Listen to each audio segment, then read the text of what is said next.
ಸ್ನೇಹಿತರೆ, ಇವತ್ತಿನ ವಿಡಿಯೋದಲ್ಲಿ ಸ್ವಸ್ತಿ ಶ್ರೀ ಪರಾಭವ ನಾಮ ಸಂವತ್ಸರದಲ್ಲಿ ತುಲಾ ರಾಶಿಯವರ ಭವಿಷ್ಯ ಅಂದರೆ ಈ ಯುಗಾದಿ ಸಂವತ್ಸರದಲ್ಲಿ 2026 2027 ಸಾಲಿನಲ್ಲಿ ತುಲಾ ರಾಶಿಯವರ ಭವಿಷ್ಯ ಯಾವ ರೀತಿ ಇರುತ್ತೆ ಅಂತ ಇವತ್ತಿನ ವಿಡಿಯೋದಲ್ಲಿ ತಿಳಿಸ್ಕೊಡ್ತೀನಿ. ಚಿತ್ರ ನಕ್ಷತ್ರದ 3 ಮತ್ತು 4ನೇ ಪಾದಗಳು, ಹಾಗೆ ಸ್ವಾತಿ ನಕ್ಷತ್ರದ 4 ಪಾದಗಳು ಮತ್ತು ವಿಶಾಖ ನಕ್ಷತ್ರದ ಮೊದಲ 3 ಪಾದಗಳಲ್ಲಿ ಜನಿಸಿದಂಥವರು ಈ ತುಲಾ ರಾಶಿಗೆ ಸೇರ್ತಾರೆ. ಈ ತುಲಾ ರಾಶಿಯ ಅಧಿಪತಿ ಶುಕ್ರ. ತುಲಾ ರಾಶಿಯ ಅದೃಷ್ಟದ ಬಣ್ಣಗಳು ಬಿಳಿ ಮತ್ತು ತಿಳಿ ನೀಲಿ. ಹಾಗೆ ಅದೃಷ್ಟ ಸಂಖ್ಯೆಗಳು ಅಂತ ನೋಡೋದಾದರೆ 5, 6 ಮತ್ತು 8. ಸ್ನೇಹಿತರೆ, ಈ ತುಲಾ ರಾಶಿಯವರ ಭವಿಷ್ಯವನ್ನು ತಿಳ್ಕೋಬೇಕು ಅಂದರೆ ಅಥವಾ ಯಾವುದೇ ಒಂದು ರಾಶಿ ಭವಿಷ್ಯವನ್ನು ತಿಳ್ಕೋಬೇಕು ಅಂದರೆ ಅಲ್ಲಿ ಆ ವರ್ಷದಲ್ಲಿ ಪ್ರಮುಖವಾದಂತಹ ಗ್ರಹ ಸಂಚಾರ ಯಾವ ರೀತಿ ಇರುತ್ತೆ ಅಂತ ತಿಳ್ಕೋಬೇಕಾಗುತ್ತೆ. ಹಾಗಾಗಿ ಈಗ ಅದನ್ನು ಕೂಡ ನಾನು ನಿಮಗೆ ತಿಳಿಸ್ಕೊಡ್ತೀನಿ. ಅದಕ್ಕೂ ಮೊದಲು ನೀವೇನಾದರೂ ನಮ್ಮ ಚಾನಲ್ಗೆ ಇನ್ನೂ ಹೊಸಬರಾಗಿದ್ದರೆ ದಯವಿಟ್ಟು ಈ ಕೂಡಲೇ ಸಬ್ಸ್ಕ್ರೈಬ್ ಮಾಡ್ಕೊಳ್ಳಿ. ಹಾಗೆ ಈ ವಿಡಿಯೋನ ಎಲ್ಲೂ ಕೂಡ ಸ್ಕಿಪ್ ಮಾಡದೆ ಕೊನೆವರೆಗೂ ದಯವಿಟ್ಟು ನೋಡಿ. ತುಲಾ ರಾಶಿಯವರಿಗೆ ಈ ಸ್ವಸ್ತಿಶ್ರೀ ಪರಾಭವ ವರ್ಷದಲ್ಲಿನ ಗ್ರಹಗಳ ಚಲನೆಗಳು ಪ್ರಧಾನವಾಗಿ ಅತ್ಯಂತ ಶುಭ ಫಲಿತಾಂಶಗಳನ್ನೇ ನೀಡ್ತವೆ. ಮೊದಲಿಗೆ ಶನಿಯ ಸಂಚಾರ. ವರ್ಷಪೂರ್ತಿ ಶನಿಯು ನಿಮ್ಮ 6ನೇ ಮನೆಯಲ್ಲಿ ಉಪಚಯ ಸ್ಥಾನದಲ್ಲಿ ಮೀನ ರಾಶಿಯಲ್ಲಿ ಸಂಚಾರವನ್ನು ಮಾಡ್ತಾನೆ. 6ನೇ ಮನೆಯಲ್ಲಿ ಶನಿಯು ಅತ್ಯಂತ ಶಕ್ತಿಶಾಲಿ ಯೋಗವನ್ನು ಸೃಷ್ಟಿ ಮಾಡ್ತಾನೆ. ಇದು ಸಾಲಗಳನ್ನು ತೀರಿಸೋದಕ್ಕೆ, ವಿರೋಧಿಗಳ ಮೇಲೆ ಗೆಲುವನ್ನು ಸಾಧಿಸೋದಕ್ಕೆ, ಹಾಗೆ ವೃತ್ತಿಪರ ಅಡೆತಡೆಗಳನ್ನು ತೆಗೆದುಹಾಕೋದಕ್ಕೆ ಸಹಾಯವನ್ನು ಮಾಡುತ್ತೆ. ಇನ್ನು ಗುರುವಿನ ಸಂಚಾರ. ವರ್ಷದ ಆರಂಭದಿಂದ ಜೂನ್ 2ರವರೆಗೆ ಗುರು ನಿಮ್ಮ 9ನೇ ಮನೆಯಲ್ಲಿ ಭಾಗ್ಯದ ಮನೆಯಲ್ಲಿ ಸಂಚಾರವನ್ನು ಮಾಡ್ತಾ ಇರ್ತಾನೆ. ನಿಮಗೆ ಅದೃಷ್ಟವನ್ನು ತಂದುಕೊಡ್ತಾನೆ. ಅಕ್ಟೋಬರ್ 31ರವರೆಗೆ ಅದು ನಿಮ್ಮ 10ನೇ ಮನೆಗೆ ಸ್ಥಳಾಂತರಗೊಳ್ಳುತ್ತೆ. ಜೂನ್ 2ರಿಂದ ಅಕ್ಟೋಬರ್ 31ರವರೆಗೆ ನಿಮ್ಮ 10ನೇ ಮನೆಗೆ ಅಂದರೆ ಕರ್ಮದ ಸ್ಥಾನಕ್ಕೆ ಅಂದರೆ ಕಟಕ ರಾಶಿಗೆ ಸ್ಥಳಾಂತರಗೊಳ್ಳುತ್ತೆ. ಅಕ್ಟೋಬರ್ 31ರಂದು ಅದು ನಿಮ್ಮ 11ನೇ ಮನೆಗೆ ಅಂದರೆ ಲಾಭದ ಮನೆಯಾದಂತಹ ಸಿಂಹ ರಾಶಿಗೆ ಮತ್ತೆ ತನ್ನ ಸಂಚಾರವನ್ನು ಬದಲಾಯಿಸುತ್ತೆ. ಹಾಗೆ ಜನವರಿ 25, 2027ರಂದು ಮತ್ತೆ ನಿಮ್ಮ 10ನೇ ಮನೆಗೆ ಅಂದರೆ ಕರ್ಕಾಟಕ ರಾಶಿಗೆ ತನ್ನ ಸಂಚಾರವನ್ನು ಹಿಮ್ಮುಖವಾಗಿ ಬದಲಾಯಿಸುತ್ತೆ. ಇನ್ನು ರಾಹು ಮತ್ತು ಕೇತುವಿನ ಸಂಚಾರ. ಪ್ರಸ್ತುತ ನಿಮ್ಮ 5ನೇ ಮನೆಯಲ್ಲಿ ಇರುವಂತಹ ರಾಹು ಹಾಗೂ 11ನೇ ಮನೆಯಲ್ಲಿ ಇರುವಂತಹ ಕೇತು ಡಿಸೆಂಬರ್ 6ರಂದು ನಿಮ್ಮ 4ನೇ ಮನೆಗೆ ರಾಹು ಅಂದರೆ ಮಕರ ರಾಶಿಗೆ ರಾಹು ಮತ್ತು 10ನೇ ಮನೆಯಾದಂತಹ ಕರ್ಕಾಟಕ ರಾಶಿಗೆ ಕೇತು ತಮ್ಮ ಸಂಚಾರವನ್ನು ಬದಲಾಯಿಸ್ತಾರೆ. ಸ್ನೇಹಿತರೆ, ಈಗ ವೃತ್ತಿ ಮತ್ತು ವ್ಯವಹಾರವನ್ನು ನೋಡ್ತಾ ಹೋಗೋಣ. ವೃತ್ತಿಪರರು ಮತ್ತು ಉದ್ಯೋಗಾಕಾಂಕ್ಷಿಗಳಿಗೆ ಈ ವರ್ಷ ತುಂಬ ಅನುಕೂಲಕರವಾಗಿದೆ. ಶನಿ 6ನೇ ಮನೆಯಲ್ಲಿ ದೃಢವಾಗಿರುವುದರಿಂದ ನಿಮ್ಮ ವಿರುದ್ಧ ನಿರ್ದೇಶಿಸಲಾದಂತಹ ಯಾವುದೇ ವಿರೋಧ ಅಥವಾ ಕೆಲಸದ ರಾಜಕೀಯವು ಸಂಪೂರ್ಣವಾಗಿ ಕಣ್ಮರೆಯಾಗುತ್ತೆ. ಸ್ಪರ್ಧಾತ್ಮಕ ಪರೀಕ್ಷೆಗಳಿಗೆ ತಯಾರಿಯನ್ನು ನಡೆಸ್ತಾ ಇರೋರಿಗೆ ಅಸಾಧಾರಣವಾದಂತಹ ಯಶಸ್ಸು ಸಿಗುತ್ತೆ. ಜೂನ್ 2 ಮತ್ತು ಅಕ್ಟೋಬರ್ 31ರ ನಡುವೆ ಗುರು 10ನೇ ಮನೆಯಲ್ಲಿ ಸಾಗುವುದರಿಂದ ನೀವು ಕೆಲವು ವೃತ್ತಿಪರ ಬದಲಾವಣೆಗಳನ್ನು ಅನುಭವಿಸ್ತೀರಿ. ನಿಮ್ಮ ಕೆಲಸದ ಹೊರೆ ಹೆಚ್ಚಾಗುವ ಸಾಧ್ಯತೆ ಇದೆ. ಕೆಲವರು ಕಡಿಮೆ ಅಪೇಕ್ಷಣೀಯ ಇಲಾಖೆಗೆ ವರ್ಗಾವಣೆಯನ್ನು ಎದುರಿಸಬೇಕಾಗುತ್ತೆ. ಆದರೂ ಇದು ಕೇವಲ ತಾತ್ಕಾಲಿಕವಾಗಿರುತ್ತೆ. ಉದ್ಯಮಿಗಳಿಗೆ ಡಿಸೆಂಬರ್ 6ರವರೆಗಿನ ಅವಧಿ ಅಂದರೆ ಕೇತು 11ನೇ ಮನೆಯಲ್ಲಿ ಇದ್ದಂಥ ಸಮಯದಲ್ಲಿ ಹೂಡಿಕೆಗಳಿಂದ ಭಾರಿ ಲಾಭವನ್ನು ತಂದುಕೊಡುತ್ತೆ. ಈಗ ಆರ್ಥಿಕ ಪರಿಸ್ಥಿತಿ ನೋಡೋಣ.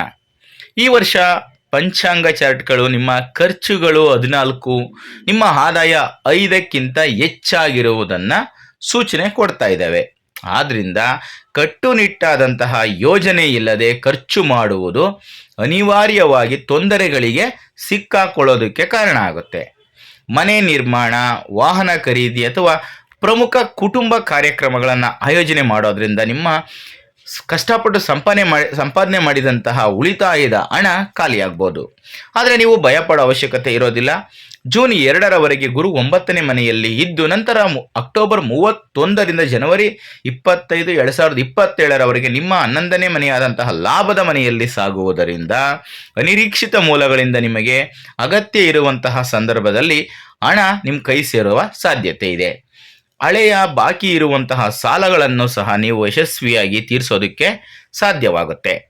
ಇನ್ನು ಕುಟುಂಬ ಮತ್ತು ವೈಯಕ್ತಿಕ ಜೀವನ. ನಿಮ್ಮ ಕುಟುಂಬ ಜೀವನವು ಅಪಾರ ಸಂತೋಷದ ಮೂಲವಾಗಿರುತ್ತೆ. ಜೂನ್ 2ಕ್ಕಿಂತ ಮೊದಲು ಗುರು 9ನೇ ಮನೆಯಲ್ಲಿ ಇರೋದ್ರಿಂದ ಮನೆಯಲ್ಲಿ ಶುಭ ಘಟನೆಗಳು ಮತ್ತು ಆಧ್ಯಾತ್ಮಿಕ ತೀರ್ಥಯಾತ್ರೆಗಳಿಗೆ ಹೋಗುವಂತಹ ಸಂದರ್ಭಗಳಿಗೆ ಪ್ರೋತ್ಸಾಹವನ್ನು ತಂದುಕೊಡ್ತಾನೆ. ನಿಮ್ಮ ತಂದೆಯ ಸಂಪೂರ್ಣ ಬೆಂಬಲ ನೀವು ಪಡ್ಕೋತೀರಿ. ಡಿಸೆಂಬರ್ 6ರವರೆಗೆ ರಾಹು 5ನೇ ಮನೆಯಲ್ಲಿರೋದ್ರಿಂದ ನಿಮ್ಮ ಮಕ್ಕಳ ಶಿಕ್ಷಣ ಮತ್ತು ಭವಿಷ್ಯದ ಬಗ್ಗೆ ಚಿಂತಿಸೋದಕ್ಕೆ ನೀವು ಸಮಯವನ್ನು ಕಳಿಬೋದು. ಡಿಸೆಂಬರ್ 6ರ ನಂತರ ರಾಹು 4ನೇ ಮನೆಗೆ ಸ್ಥಳಾಂತರಗೊಂಡಾಗ ನಿಮ್ಮ ತಾಯಿ ಅಥವಾ ತಾಯಿಯ ಸಂಬಂಧಿಕರೊಂದಿಗೆ ಸಣ್ಣ ಪುಟ್ಟ ಮಾತಿನ ವಿವಾದಗಳು ಕೂಡ ಉಂಟಾಗ್ಬೋದು. ಆದ್ದರಿಂದ ನೀವು ಮಾತಿನ ಬಗ್ಗೆ ತುಂಬ ಜಾಗರೂಕತೆಯಿಂದ ಇರಬೇಕಾಗುತ್ತೆ. ಇನ್ನು ಆರೋಗ್ಯದ ದೃಷ್ಟಿಯಿಂದ ತುಲಾ ರಾಶಿಗೆ ಸಂಬಂಧಪಟ್ಟಂತಹ ವ್ಯಕ್ತಿಗಳು ಈ ವರ್ಷ ನೆಮ್ಮದಿಯ ನಿಟ್ಟುಸಿರನ್ನು ಬಿಡಬಹುದು. ಶನಿಯು 6ನೇ ಮನೆಯಲ್ಲಿನ ಸಂಚಾರವು ನಿಮ್ಮ ರೋಗ ನಿರೋಧಕ ಶಕ್ತಿಯನ್ನು ಗಮನಾರ್ಹವಾಗಿ ಹೆಚ್ಚಾಗುವಂತೆ ಮಾಡುತ್ತೆ. ಕಳೆದ ವರ್ಷ ನಿಮ್ಮನ್ನು ತೊಂದರೆಗೊಳಿಸಿದ ದೀರ್ಘಕಾಲದ ಆರೋಗ್ಯ ಸಮಸ್ಯೆಗಳಿಂದ ನೀವು ನಿಧಾನವಾಗಿ ಚೇತರಿಸ್ಕೊಳ್ತೀರಿ. ಇದರಿಂದ ದೈಹಿಕ ಶಕ್ತಿ ಕೂಡ ಸುಧಾರಿಸುತ್ತೆ. ಆದರೂ ಡಿಸೆಂಬರ್ ನಂತರ ರಾಹು 4ನೇ ಮನೆಗೆ ಪ್ರವೇಶಿಸಿದಾಗ ನೀವು ಎದೆ ನೋವು ಅಥವಾ ಜಠರ ಕರುಳಿಗೆ ಸಂಬಂಧಪಟ್ಟಂತಹ ಕೆಲವೊಂದಷ್ಟು ಸಮಸ್ಯೆಗಳನ್ನು ಎದುರಿಸಬೇಕಾಗಿ ಬರ್ಬೋದು. ಸಮಯಕ್ಕೆ ಸರಿಯಾಗಿ ಸಮತೋಲಿತ ಆಹಾರವನ್ನು ಸೇವಿಸುವಂತಹ ಅಭ್ಯಾಸವನ್ನು ನೀವು ಬೆಳೆಸ್ಕೊಂಡಿದ್ದೇ ಆದರೆ ಈ ಒಂದು ಸಮಸ್ಯೆಗಳಿಂದ ಹೊರಬರೋದಕ್ಕೆ ಸ್ವಲ್ಪ ಸಾಧ್ಯವಾಗುತ್ತೆ. ಸ್ನೇಹಿತರೆ, ಈಗ ಈ ಪರಾಭವ ಸಂವತ್ಸರದಲ್ಲಿ ತುಲಾ ರಾಶಿಯವರಿಗೆ ಕೆಲವೊಂದಷ್ಟು ಜ್ಯೋತಿಷ್ಯ ಪರಿಹಾರಗಳನ್ನು ತಿಳಿಸ್ಕೊಡ್ತೀನಿ.